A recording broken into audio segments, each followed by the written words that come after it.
Hello, everyone, and every two, and even every number. I'm Layman Pascal on the integral stage, and yes, I've gone cowboy, and that's not the only thing different today, because this is a special episode of our author series, which is not about a book, at least not exactly. It's about a different kind of communication. Patrick Gac has spent decades evolving a divinatory and evaluative type of art that's something like a cross between the tarot deck integral theory, crop circles, 4E cognitive science, and Bobby Azarian style cosmicism. He calls it Agromancy, and it's a beautiful, intricate, colorful, developmentally oriented, and participatory interface that stands in the middle ground between mandalas, meta theory, and the acausal principles of divination. I'm excited to get to know him a little bit better, and I also want to send a strong signal to all the people in our communities that the integral stage is interested in whatever weird, new, inspired, trans-rational architectures y'all been working on, because the regular, sensible processes that have dominated our modern and postmodern systems are clearly not mitigating the dangers of the meta crisis. So on that note, ladies and gentlemen, and everyone else, it's Pat Gac. Hi, Patrick. Hello. Thank you for the Good very to see kind you. intro. Agromancy is a mandalic expression of the perennial philosophy. Agromancy, mancy is usually translated as divination, and the prefix agro usually either stands for agriculture or anger and aggression. Is this an angry system or an agricultural system, or what is agromancy? Why is it called that, Patrick? Agromancy was a term that just kind of made sense to me when I was looking at how I wanted to kind of have a archaic kind of sounding term, but also kind of hinting at the more scientific angle. So agro can deal with fields, and fields as in agricultural, but also I'm kind of playing off of the term where it is like fields of energy and the subtle fields that is pervasive throughout the universe. So, and then the divinatory aspect of it does require a certain level of intuition with the card decks that I have built to help be able to build these mandalas. How does this thing that you've made, how does it help? Why would I want a reading? What would it do for me? In your journey, I feel like it would be beneficial to have a tool to kind of give you some insight or a guide as to what fields are kind of interacting in a certain point in your life. So I was finding a way to be able to, express that and illustrate that. And that's where I've kind of found that the final form, the mandala itself, can be very useful in a person's mindfulness practice, psychotherapeutic angles, kind of along the lines of Carl Jung, his application of mandalas in therapeutic settings. So it's really there to just kind of give you a little window into what's at play, what's possibly in the background, kind of brought to the foreground. So you mentioned to me you've been working on this for 20 years or so. What was the impetus? Why did you start? How were you moved toward this? So about 20 years ago, I did a lot of study with with the occult, with comparative religion studies, with symbolism, and I felt like there was a disconnect to where the current body of symbolism that most people associate with the occult or associate with certain religions just didn't. It was losing a certain level of its relevancy in today's society. I almost kind of feel like the body of symbolism that is, I hate to use the word regurgitated, but it's used over and over and over again. It just kind of seemed somewhat tired. And so I was like, well, how could I potentially still kind of get into the source of, the undercurrents that all the symbolism is kind of originating from, while expressing it in a fresh new way. And from my research, I found that the calendar itself, the nomenclature, the months and everything was a starting place for me. It was one where I almost kind of felt like the calendar that we just don't even think about, just there in the background. We check it every once in a while, but it's one where it's kind of it's old, it's outdated. It's not relevant in a lot of ways. Like I was saying in the document, where even though we're in the month of August going into September, those really don't mean much. We just kind of take it at face value. Well, we're in the month of August. And so that was where I said, well, what if I approached a new body of symbolism by basically picking apart or deconstructing the nomenclature, the naming system of the calendar, and then seeing if I can actually get in touch with the very source of that body of symbolism. And that was where, from there, I just kind of started from there. So you've got a deck and a process of mandala production that has to be intuitively guided, and that it comes out of an impulse to bring symbolism and divination up to the level of the leading edge of culture and theory, and that your initial approach to that was to sort of deconstruct the background assumptions about the calendar and see what's inside there and use those parts to try to move forward. Yes, and that was where I kind of looked at the overall essence of each month, and then I kind of started to piece together a story, a narrative, and I was always interested in writing systems, and that was where I already kind of had this 20 glyph alphabet that I designed, and I was, trying to see what I could do with it. So it wasn't until like a number of years down the road that I realized that starting with the glyphs, you kind of have that base foundation, and then you kind of then associate it with number, and then you kind of then associate it with the calendar, and then you can then associate those to then create higher order concepts. And that's where the revelatory deck is the initial deck that is the number letter association to the calendar. And then from there, I was able to then derive the illumination and discovery decks, which are higher order concepts. One that ties in more with discovery deck will tie in more and with alchemy, with the lunar lodge, I guess is what I've kind of dubbed it, while the illumination is tied more with the solar lodge, or you could say solar based kind of religions from there.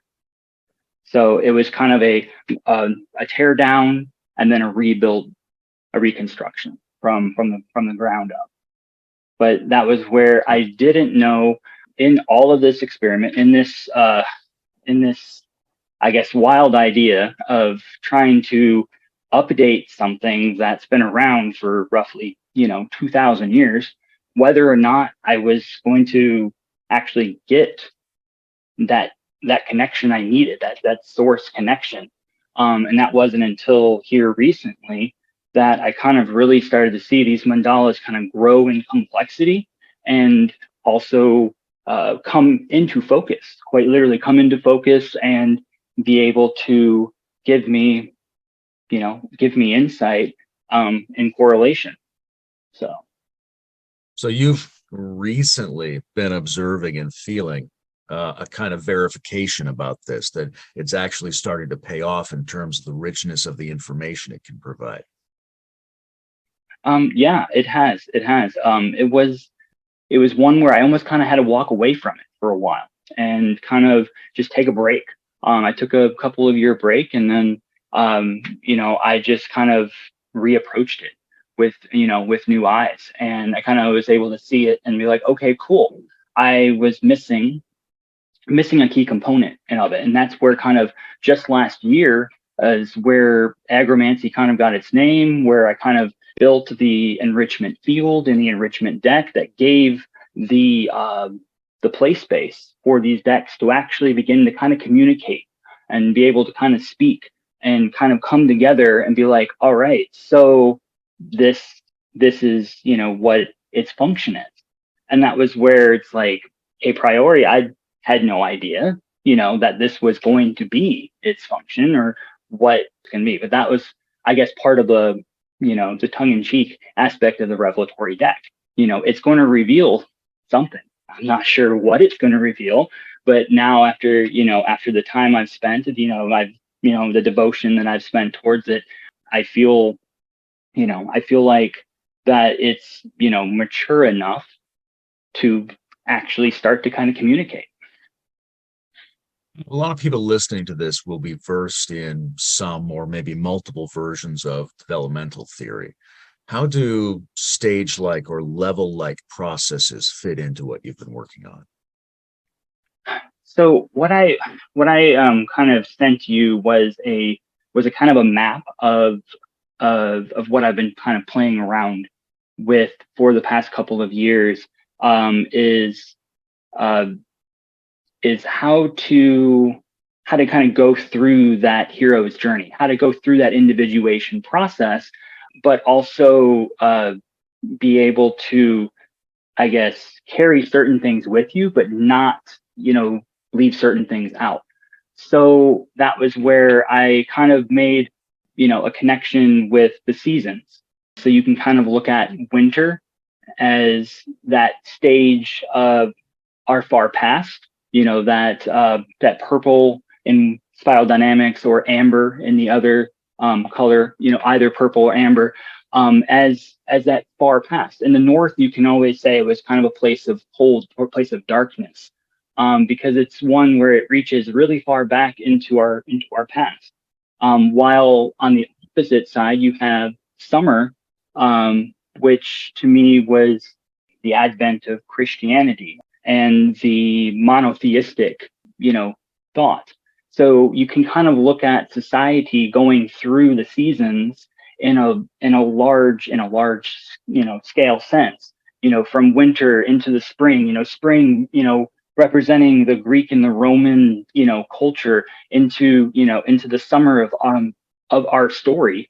And then now, as we enter into the autumn of our story, we're looking at the east. We're looking at the airy aspect where you have, that sense. The orange is definitely, that postmodern sense. So that was where I thought that it was kind of fitting, that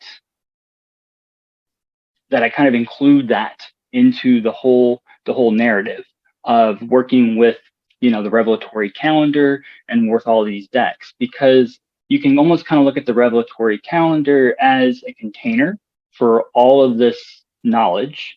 And then the whole system itself is a way for you to kind of organize and understand and work with the information. And then, I started, building kind of a ritual body with ranks and levels and other that help be able to kind of uh, tie in that whole integral aspect. And that's where the yellow and the green come into really, come into focus. That they are the active agents in this arena, of all these different stages, these different seasons of our culture. So these agents are now able to freely move around and use the decks as tools to, you know, to work on, educating people on these various levels, but also helping them integrate them into their daily lives through daily practices as well. Yeah, there's something I love about this because in order to get a new ethos on this planet, a new civilization, it has to be populated by potent, attractive, and interesting cultural artifacts, right? We need visual systems, we need divinatory systems, we need calendars, we need things that can populate this new world. Otherwise, it remains just a speculative idea. The other thing I really like is calendars and levels are one way of trying to solve a problem that's a little bit outstanding in higher theory communities, which is how do you get linear developmental trajectories together with more feminine, circular, and cyclic trajectories? I think we're all sort of standing in front of that question. One of the things I'm interested, though, is the notion of the seasons is in many respects predicated upon an ancient regularity in seasonal shifts. And we're going forward into a period where it seems like climate and biosphere are becoming dysregulated. And the notion of seasons, does it apply as strongly as it did for our ancestors? No, it did not. And that's where, on this next turn, we have to look back into our far past and know what is sacred, what needs to be, held on to. And it's, very much like the Lorax situation, where you have that last tree and no one in the movie knows what a tree is. And it's just like, wait a minute, how have we gotten to such a point, where we are so disassociated from nature, that, we, we just don't, it's not even, it's not even in the foreground. But that's where, I'm kind of hoping to kind of pull in all of this naturalistic, pull in all of it and kind of, synthesize it into a almost kind of universal type of framework, that we can just kind of, adopt and experiment with, and, hopefully we can make it through this, this transition. Because I feel like we're entering a dark period, a new winter, but it comes down to the understanding of whether that is going to be a new frontier or whether it's going to be one where it's, I guess it's on that vertical notion. Is it going to be in an abyss or is it going to be a new height? But that's where I'm trying to kind of tease that out, kind of not try to be so technical about it and just kind of let the mandalas themselves kind of, illustrate that. You referred to solar and lunar religions a few minutes ago, and I know you've got Solar and Lunar Lodge, and we also know there are solar and lunar calendars. What do the ideas of sun and moon mean to you, and how pertinent are they in terms of organizing these sort of larger new structures of sense making? Well, I've kind of tied it all kind of back into working with the anima and animus, tying in with the Jungian archetypes. I kind of, my system is very, I guess you would say, dualistic in a sense, where there is that father and mother energies. But what I'm looking at is taking, the father, the sun, and the lunar, the mother, and actually having them do this dance. And that's really what it is. The whole system is kind of this cosmic dance between those core energies. And that's where each card, has an element to it and also has a gender. And that's where you've probably seen in the diagram that each card also has a night side and a day side. So, and that's kind of where, I tied in the colors as well. So you can kind of see where like the woodwright, the lunar lodge would pull more from, the magic and the mythic, but also kind of have that pluralistic sense of green. So you're kind of pulling that into the mix while you have the father energies being more of that impulsive red, that rational orange, but with that integrative yellow, to kind of balance those two out. So then you can kind of, once you establish, that relationship, you're able to then kind of, you know, go into a lot of what the occult talks about. Because you have like, the sacred marriage and this child that kind of is born out of the father and mother energies, and that's where I, I guess I'm trying to slowly kind of work out those details on, on that child aspect, because uh, while I have the father and the mother working together, I very much have also a son and daughter as well, and those two are the ones that end up getting married, in the whole narrative of this. So that's where, tying it back into the calendar as well, you're able to kind of uh, link that with the involution and evolution of nature in that temporal sense. So, and that's where I try not to give you too many graphs and charts and layers, because yeah, I do have a number of levels on each, but that's been for me to help when it comes down to crafting the mandala, being able to be like, okay, you know if this is clear,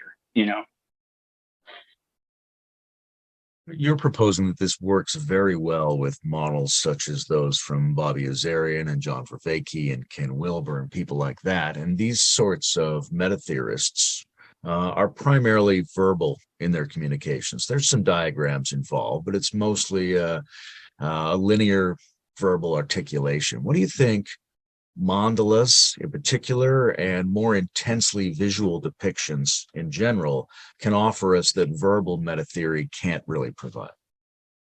I think it can offer us a sense of that awe, a sense of wonder, that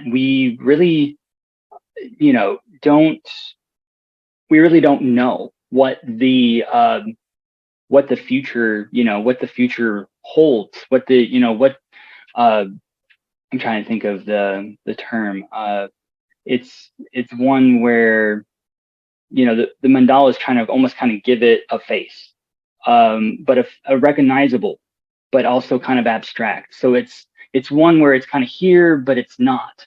It's that it puts us into that, like, that liminal space, to where you're able to kind of uh, not just, where you can kind of experience it, where a lot of what's been going on in the meta modern and the meta theoretical, has been quite heady, and that's where I was like, well, I I went and did a deep study, and I kind of was seeing if that can actually all be distilled down. And I feel, like, when it comes to the approachability of it, I feel like the mandala is kind of something that people will be able to relate with.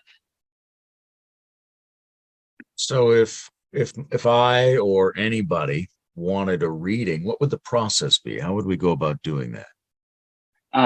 Well, the process would be pretty much kind of, I normally start, because it's kind of a whole new thing. I would start with a basic, introduction to the enrichment field and the enrichment deck. And that's where you will kind of know where you stand, where you stand with the beginning spot. And then from there, you'll do a 6-card draw. And now that in person, I tend to have them handle the cards, have them, kind of get a certain, relationship with the cards. And it's usually, 3 cards to kind of denote the stations of well-being for the physical aspects, and then the stations of well-being for the mental spiritual aspects will be another 3-card draw. And then with those 6 cards in place, you kind of are able to then see how they're starting to kind of, tell a narrative. But that's where the seventh and eighth cards that go into the mix kind of are the ones to, I guess you would say, charge or help activate the mandala, and that would be the emergence aspect of it. The emergence deck itself is also of 6 cards, and then I just kind of use that as the center cap. So that kind of gives you an idea of the process, to where it's still a pretty, it's not mathematical, it's more intuitive, it's more subtle, in that, but it's not completely random. There is a certain, there's a certain structure, there's a certain level of constraints to it as well. You've been connecting fields and folding things in on this project for some time.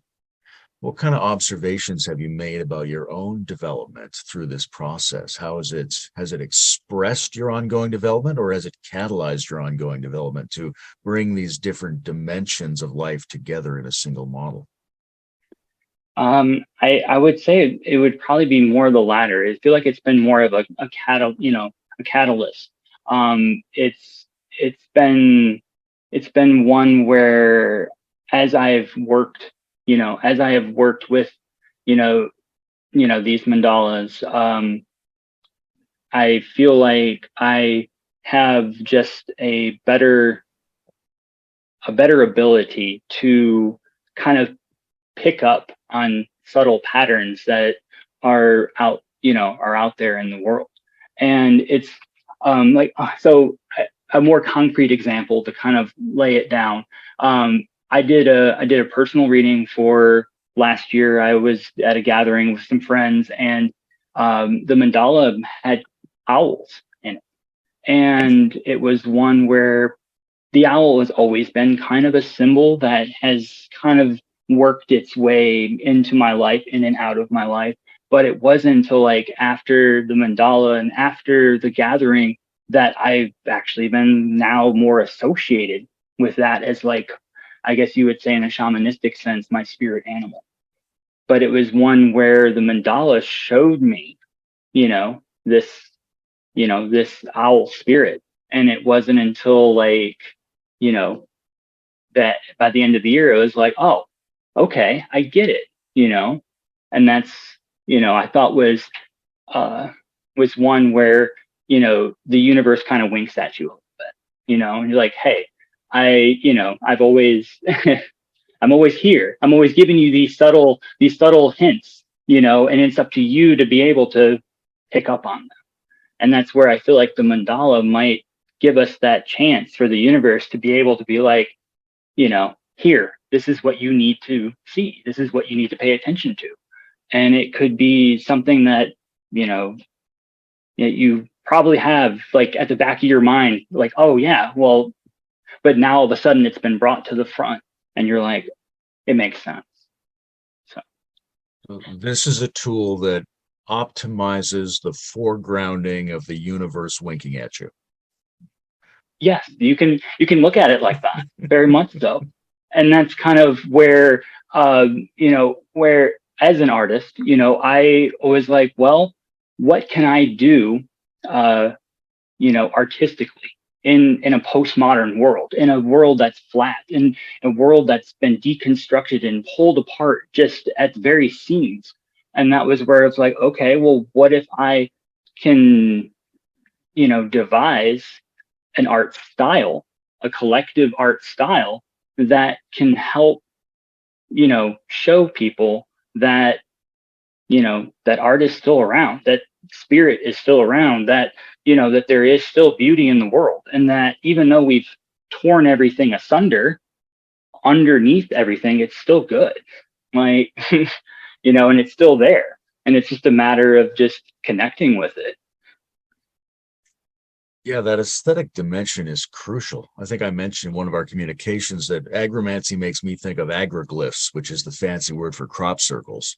And Hmm. regardless of what we think their source is, I've always found the aesthetic really remarkable. The sort of, the increasingly complex balance and, pseudo fractals, pseudo coded, pseudo hieroglyph sense of that.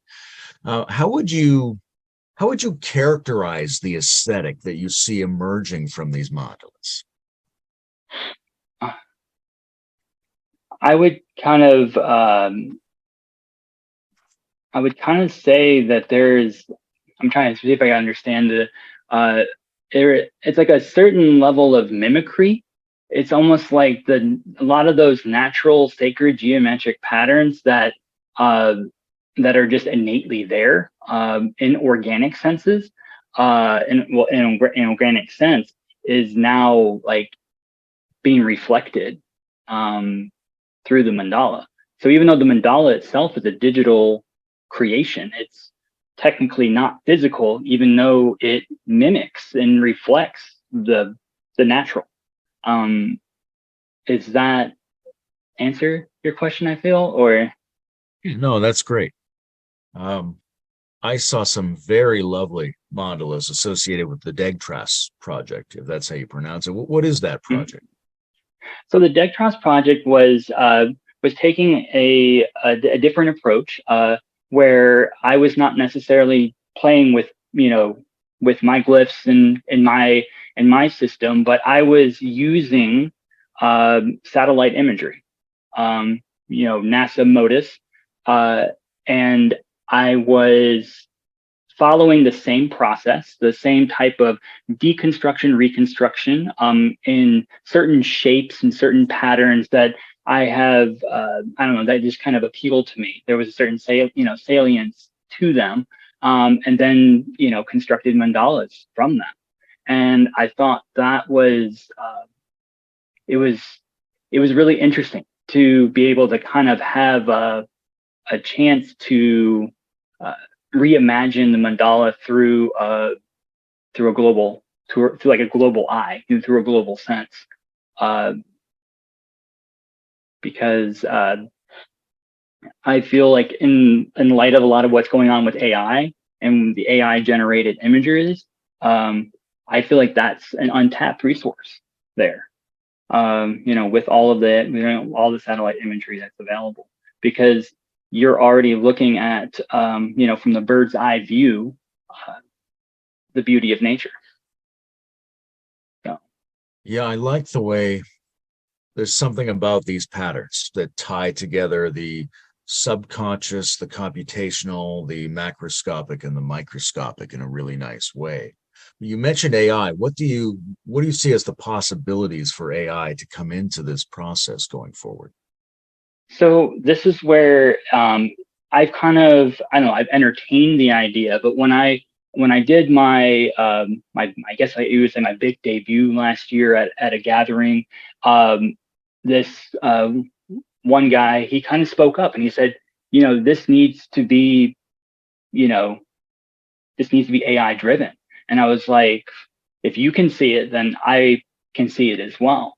So in that sense, what I can um, what I can see AI has working towards uh, towards this evolving system uh, is a way to kind of automate the process, but also it opens up a new frontier in a sense because you're machine learning off of a system that is tied into the natural source framework of the patterns of the universe.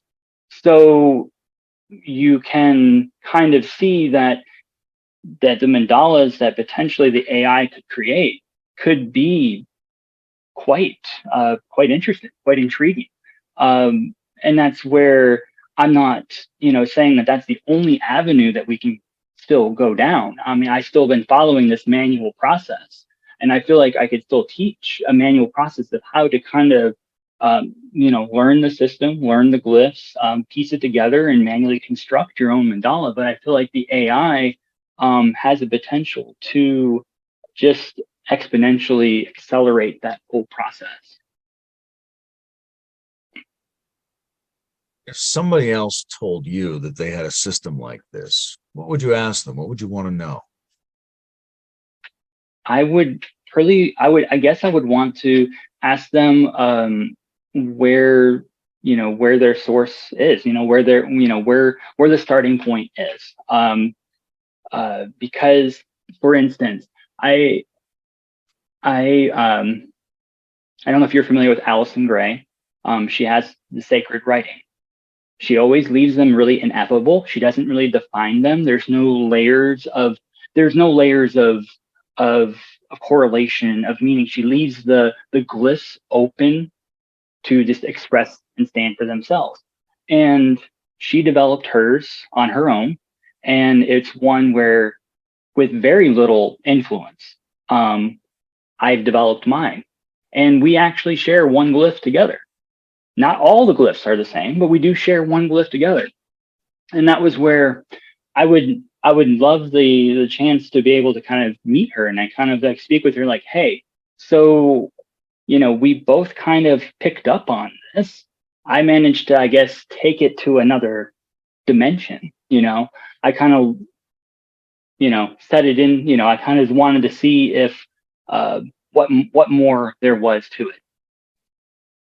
But I just think that it's it's one where I guess you can see in the community right now this consistency where these people are coming out of the woodwork and they're like, hey, so I have this, and they're like, oh well, this is what I got as well. And then there's a certain everybody's finally starting to converge, on this certain point where some of them have been completely isolated and they've managed to come up with, but I guess that ties back into that whole, you know, uh, ancient understanding of pyramids. Like all these cultures had pyramids, so there had to have been one culture that seeded it.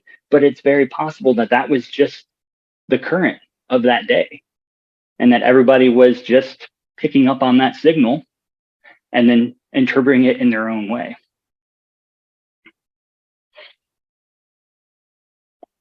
Since there'll be a delay between when this is recorded and when it comes out, is it possible that we could generate a mandala for the integral stage that could then accompany the release of this recording?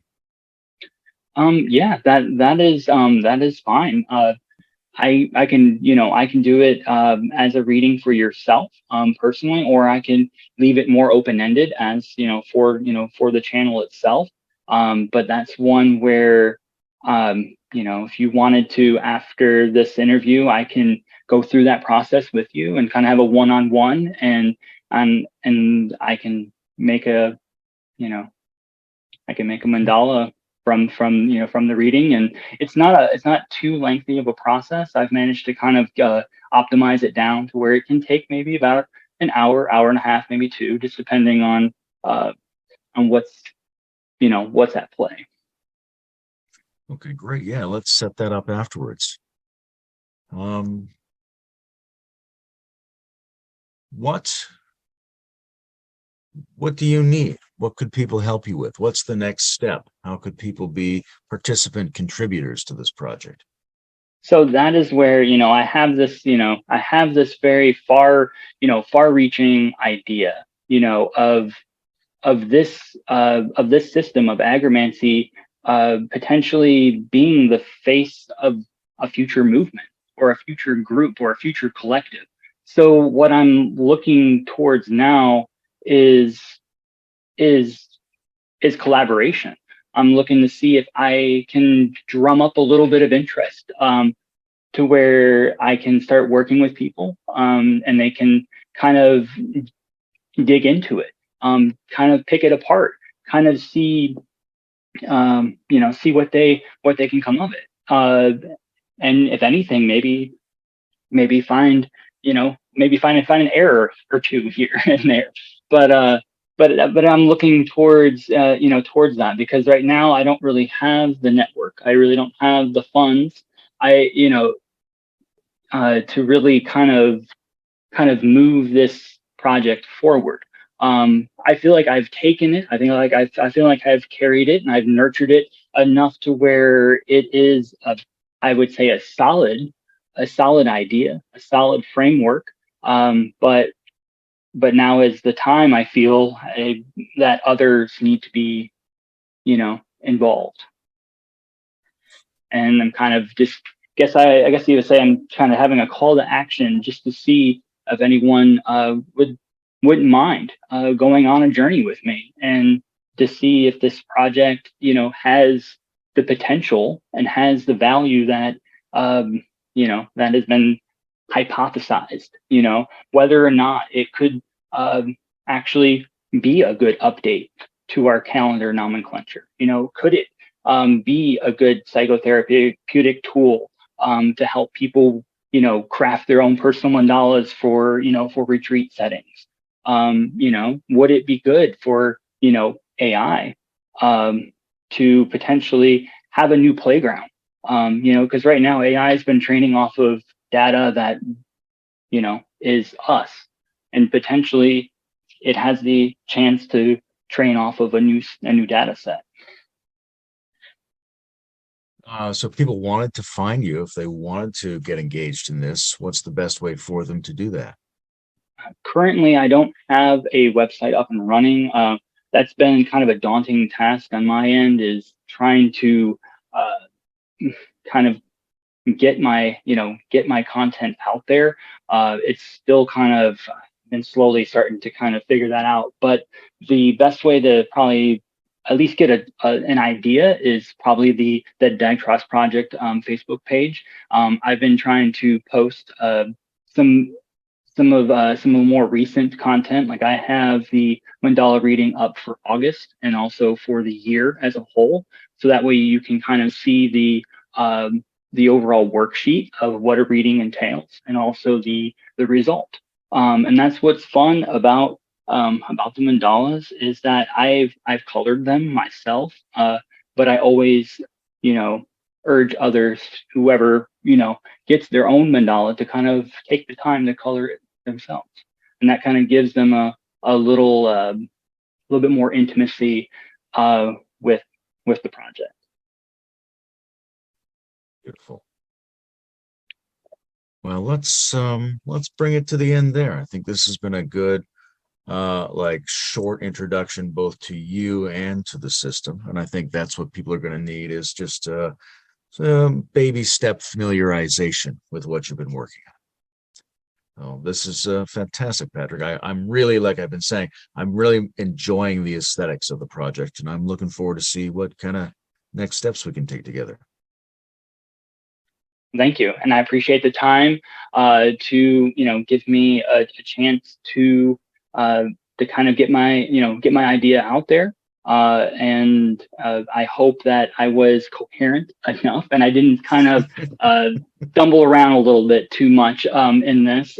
There's only so much that you can prepare beforehand. So.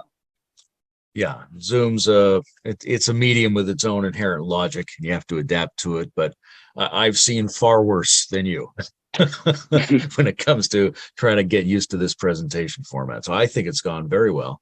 I think your answers were very cogent. I think the project is really intriguing. Cool. Awesome.